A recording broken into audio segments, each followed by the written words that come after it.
I may change the format up a bit tonight. I did a little bit longer meditation than normal at the beginning, so I'm going to experiment with some format stuff. Tonight, I'm going to talk about the five hindrances. Some of you have heard me talk about the hindrances before, and you may be familiar with the five hindrances. These are the five hindrances that are basically difficult mental states that kind of thwart us on the path to liberation and spiritual progress, essentially. Jack Kornfield described the five hindrances as difficult energies which arise in the mind and in one's life as part of a meditation practice. But I think it goes beyond practice. I think it's not just limited to practice. I think this shit shows up for me like every day, especially like this week, especially today. I felt very hindered today. My spiritual practice and my very sense of being. So, I guess what I want to talk about is what the five hindrances are, how they can show up in practice and in life, and some antidotes that work for practice, but you're going to have to figure life out on your own, because I haven't cracked the code on that one just yet. Not a fully liberated being. I'm still pretty fucked up. Just in case you guys were wondering, I'm very human. And yeah, so anyway, the first of these hindrances is craving. This can be craving for sense desire or for just things to be different than they are, right? And I've been experiencing that one quite a bit lately. A lot of discontent in the mind with life being the way that it is. Would really like things to be a little bit different. Some could say that I have been averse to the way life is at the moment, which we will get to on the second hindrance. So craving, this hindrance arises from our attachment to pleasure, basically.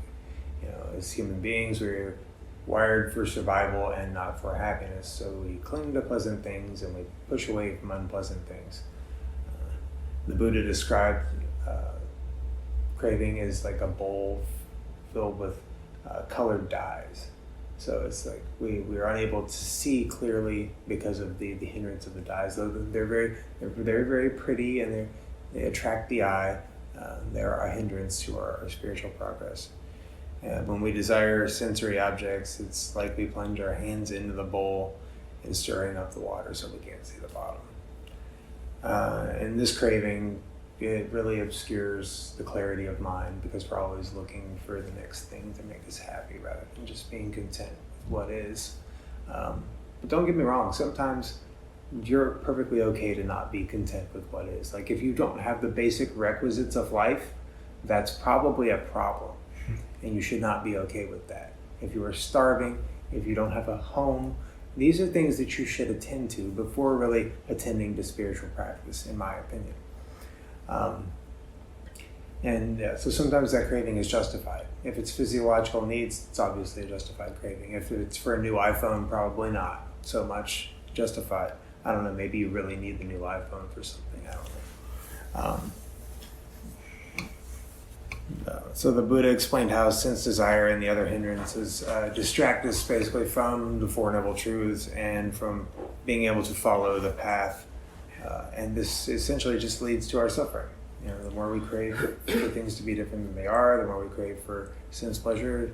Like Brian craves for sense pleasure all the time. Oh, yeah. Did you want to ask something?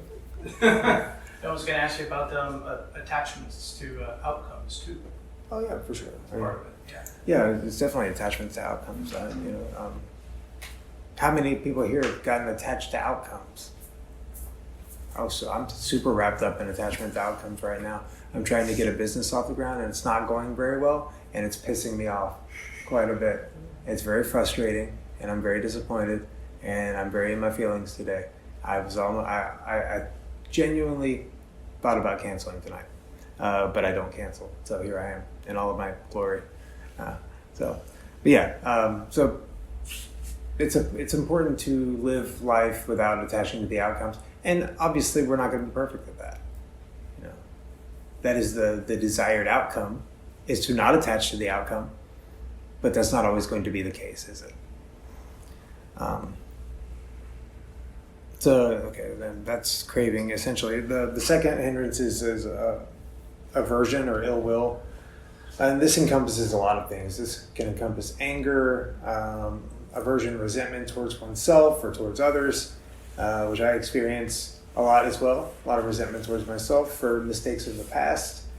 Some of you might identify with that a little bit. So the Buddha described aversion or ill will as being like the same bowl but filled with boiling water. So when the surface is agitated because the water is boiling, again, it obscures our vision, it obscures us from seeing it clearly. And similarly, when the mind is agitated, it has that volatile nature to it. It's almost like a boiling with anger. I've felt that a lot in my life. But again, it makes it challenging to really just focus on the present moment and to maintain the sense of inner peace and compassion. And again, I've been experiencing that one quite a bit lately. So the antidote for that particular hindrance, the Buddha recommended metta, loving kindness, and compassion to counteract the effects of ill will and aversion. And again, this is not always easy. A few weeks ago, I talked about what is called a dry practice. It's when we're just kind of doing meditation and we're just saying the phrases, but they're not really seemingly not doing anything. It's just almost like Dharma detention. It's just like, may I be at peace, may I be at ease. It's like, shut the fuck up. Like, it's not going to work, but it does work in some capacity. The more we train our mind towards these phrases, the more we incline the mind towards these mental states, the easier it is to enter into those mental states. And with a dry practice, it seems like nothing is happening, but there is changes taking effect, even if it's just minor changes.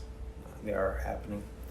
In the Metta Sutta, the Buddha teaches that the practice of loving kindness leads to a mind free from ill will and hatred, and it fosters a heart of boundless goodwill towards all beings. And there's also some other cool stuff, like you're supposed to have like sweet dreams, and like animals will be attracted to you, and all kinds of fun stuff like that. So go home and do your metta practice, and maybe your cat will like you better.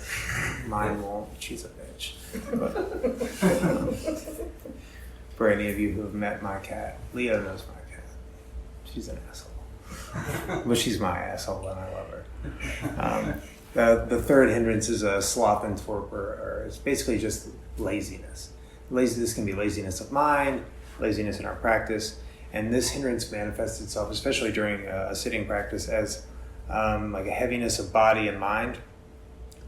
This is weird. I feel like there's a huge chunk of my talk missing. Cool. All right. So anyway, it's a sluggishness to our practice, and again, the Buddha uses the simile of the bowl, and in the case of sloth and torpor, it's like the bowl being covered with a layer of algae. So you can kind of get the picture of like sloth covered in algae and laziness.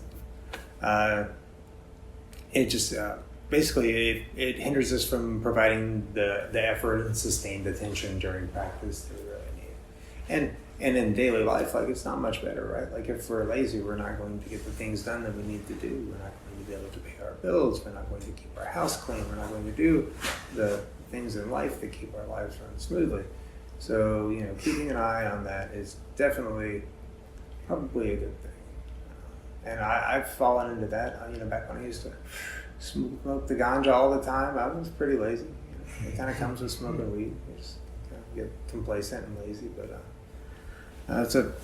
sloth and torpor. The fourth hindrance is restlessness and worry. So anxiousness. Now, I don't think I have to tell you how that shows up, right? Like, I think we've all experienced anxiousness. This is the quality of just having a scattered mind. In this case, with the bowl simile, it's described as the bowl being like windswept. So the water is agitated by the blowing wind. In the same way, we get swept away by our thoughts and our anxieties. It's easy to trip about the test we have coming up and get anxious. It's easy to get anxious about the outcome of how the business will turn out. There's a plenty to be anxious about in the world if we let our minds go there. It's, with mindfulness that we observe the mental states arising, notice what is going on, and then we can actually work with it most of the time. Sometimes it's just there, and sometimes it's going to stick for a while. Sometimes we just have to let it pass. Sometimes all the little tips and tricks in the world aren't going to do shit. Sometimes it just has to be there until it runs its course, unfortunately. In the Vibhanga Sutta, it explains how restlessness and worry hinder our meditation practice, and the Buddha suggests cultivating tranquility and serenity to counteract these hindrances, and these kind of foster a calm mind. So we could practice things like anapana, like the mindfulness of breathing meditation, and that would be an antidote for restlessness and worry. And I should add that I've left out some of the other antidotes for these hindrances, but one of the main go-tos for all of these is noble friends and noble conversations. So for every one of these hindrances that you experience, you can turn to noble friends and noble conversation as an antidote for these hindrances, because it's likely that the person you will talk to will understand where you're coming from and validate your experience a little bit. The fifth of these hindrances is doubt. And this can be doubt in the practice, doubt in the teacher, and doubt in ourselves. And doubt undermines our confidence, not only in the path and oneself, but it creates this level of uncertainty about the teachings and just about ourselves. Like, are we able to do this? Fuck, are we able to do anything? Like, I doubt myself a lot, unfortunately. Like, it so creeps in for me all the time. Like, I'm filled with doubt today. I'm filled with all 5 of these hindrances today, just so you know. And so with this one, it's like the bowl being filled with muddy water, right? So it's like we can't see, our vision is obscured because it's just clouded with mud. And it's just like, doubt clouds our understanding and our reason a lot of the time. Because shit gets real sometimes. And doubt's a really easy one to creep up. And I think really doubt is probably one of the most pervasive, if not the most pervasive of all the hindrances, because it'll stop us before we even fucking start, right? Aversion will show up, the craving will show up, but if we don't start in the first place, like, that's the biggest hindrance, in my opinion, is doubt.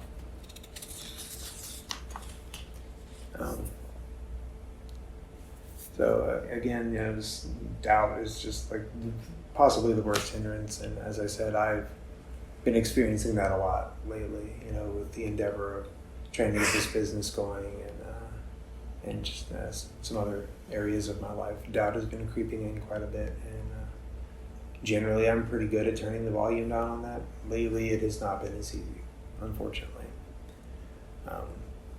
In the Anapanasati Sutta, the Buddha encouraged mindfulness of breathing as a way to develop concentration and to dispel doubt. So again, the same thing with the restlessness and worry, we can use the same practice for doubt, and it does kind of help to calm the mind. Focusing and concentrating the mind does help to calm it a bit, at least temporarily. Of course, then it's back to the surface in your head, and the monkey grasping for everything it can, probably hurling shit everywhere, which the monkeys do. And so these are hindrances that can arise during not only meditation practice, but in just daily activities. As I said, these are not only a hindrance to our practice, but our lives in general. Joseph Goldstein compares these hindrances to guests who visit the inn of our mind. It's like we're living rent-free, all within us, all the time. So sense desire is like a demanding guest who constantly craves new experiences, while ill will is like an angry visitor who brings turmoil. Sloth and torpor represents a lethargic guest who dulls our minds, and restlessness and worry are like anxious guests who disturb our inner peace. Doubt, the skeptical guest, questions the validity of the teachings. In the Satipatthana Sutta, the Buddha emphasized the practice of mindfulness as a key to overcoming these hindrances. So, and that's really been the case for me. As I said, I still struggle with this, and the Buddha did too. You know, like, so when the Buddha was setting about his awakening, Mara showed up to kind of thwart him away from his awakening, and Mara showed up as craving and aversion and doubt. So Mara, in a sense, is not this demon, but it is the personification of these hindrances. It is the personification of the Buddha's own mind. It is the personification of our own minds. And Mara showed up on the Buddha's deathbed. Mara showed up throughout the Buddha's life. So even the Buddha, fully realized, fully awakened, Mara still showed up. Doubt still crept in. It's going to happen. We're not perfect, we're humans. And that sucks. It sucks being human sometimes. But it can also be a beautiful thing. But again, mindfulness is really the key, because it's by noticing once we notice the hindrance, it stops being a hindrance, and then it can become the object of our practice. Once we see it, we can work with it. If we're not aware of it, then it just controls us. But once we see, oh, there's doubt arising, and again, that's a training, and I still suck at that sometimes. Like mindfulness, it's like Sharon Salzberg said, mindfulness is a wonderful practice when you can remember to do it. And all we do is forget. It's like all we do is forget. I forget to be mindful like all day long. And I'm like, oh wait, I need to be more mindful. Oops. I'm constantly dropping the ball on mindfulness. Again, just to do. So. But so is the Buddha. And that's why Mara still showed up for him too. So as I said, he offered specific antidotes for each hindrance. For sense desire, the antidote is contemplating impermanence and seeing the transient nature of pleasure. So, as we all know, all things of the world are conditioned, and all conditioned things are impermanent. If we try to derive our sense of happiness from impermanent things, what does that say about our sense of happiness? Also impermanent. So this is a fun little thing, one of the antidotes that he gave for sense desire in the form of actual sexual desire was to contemplate the repulsiveness of the nature of the body. So just like the foulness of the body, contemplate that. There's a lovely story about one of the monks at Ajahn Shah's monastery was really missing his girlfriend, and Ajahn Shah said, "Oh, well, you can have her send you something," and he said, "Okay." So he got her. It was her shit in a jar. He's like, now every time you see that, you can think of her. It does a good job for dispelling the sense desires. So another recommendation is just to stay away from things that are going to tempt us. Right? Like if we are in recovery, then it's probably not a good idea to go hang out at the bar, right? Probably not. Moderating our consumption of, just in general, moderating our consumption of food. The Buddha ate one meal a day. Like all the monastics in that time ate one meal a day. Now monastics eat a whopping 2 meals a day most of the time. Ooh. But not after 11 o'clock. So moderation in our consumption. And as I said, noble friends and noble conversations. For ill will, the antidotes were, as I said, cultivating loving kindness and compassion towards ourselves and others.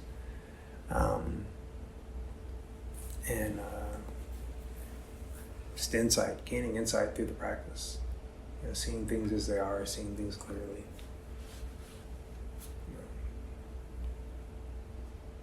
And really getting into the teachings. That's a good one. And again, noble friends and noble conversations. If you're pissed off, call somebody. That normally works. I normally message John. I'm like, I'm angry. I'm going through shit. Listen to me. And I have people that message me with that stuff too. So, sloth and torpor. So with that, we can energize the mind in a few different ways. One of the ways that I prefer, especially during a meditation practice, if I'm feeling a bit lethargic, is opening the eyes, letting some light in. That can be helpful. Also standing up. You're perfectly allowed to stand up during a meditation practice. If you feel like you're going to fall asleep, you are more than welcome to stand up and just chill. Like that is a perfectly legit practice. In the Satipatthana Sutta, the Buddha said, sitting, standing, lying down, and walking. Those are the ways we practice mindfulness. We can also add in like bicycling and roller skating in these days, right? Because we have those things now, but we probably want to be mindful when we're doing those too. But standing is perfectly fine during a meditation practice. And also getting some fresh air. So if you're sitting indoors, maybe just going outside, getting a breath of fresh air can help reinvigorate your spirit, so to speak. And again, I'll let you guess what the last one is: noble friends and noble conversations. Restlessness and worry. The Buddha recommended calming practices, as I said, like anapanasati, and immersing yourself in the teachings, and again, noble friends and noble conversations. To dispel doubt, the Buddha recommended engaging in wise inquiry and seeking guidance from experienced practitioners and teachers. So again, we're immersing ourselves in the teachings, studying the suttas, and applying the teachings, and reaching out to noble friends and having noble conversations. And I'd like you to notice that the core theme of the antidotes for each of these hindrances is noble friends and noble conversations. When all else fails, we have each other to lean on, which is why the Sangha and the community is like this so important. Is, as the Buddha said, it is 100% of the path. You know, we could do this on our own if we have to, but look around, we don't have to. We have friends that we can lean on for this, and I'm very grateful to have some good friends. Joseph Goldstein encourages us to approach the hindrances with a balanced perspective. So instead of fighting or suppressing them, we can investigate their causes and their effects with mindfulness and curiosity. And as we understand their roots, their grip on the mind loosens. And the Buddha taught the hindrances are not flaws, but are natural aspects of the human mind. So, you know, if you're experiencing these things, you're not alone, you're not fucked up, you're just very human. As I said, I have been experiencing them very hardcore all day, actually for a few days. But it's by transforming our relationship with them that we can cultivate wisdom and compassion for ourselves and for others. And so that's what the Five Hindrances are. It's some antidotes for them. It's kind of how they show up for me at times. And don't get me wrong, they're fucking hardcore barriers to this practice and to just spiritual growth in general. But it's like it's absolutely necessary that we develop this level of mindfulness to observe their arising, and then we can apply some of these antidotes and move through them. And again, my favorite of those antidotes is noble friends and noble conversations. When all else fails, pick up the phone. You know, it's what they tell you in all the 12-step rooms. It's what I'm telling you here, even though this isn't a recovery group. Like, if you're going through some shit, call somebody. You don't have to suffer alone. And a pain shared is a pain lesson. So, anyway, embrace these hindrances, you know, as just opportunities for growth. Like, don't be averse to the hindrances. You develop more hindrances to the hindrances, because that can't happen. But the Buddha said, no matter how tangled the knots of desire, aversion, or confusion may be, there's a way to loosen them all by continuing to investigate them with patient and precise attention.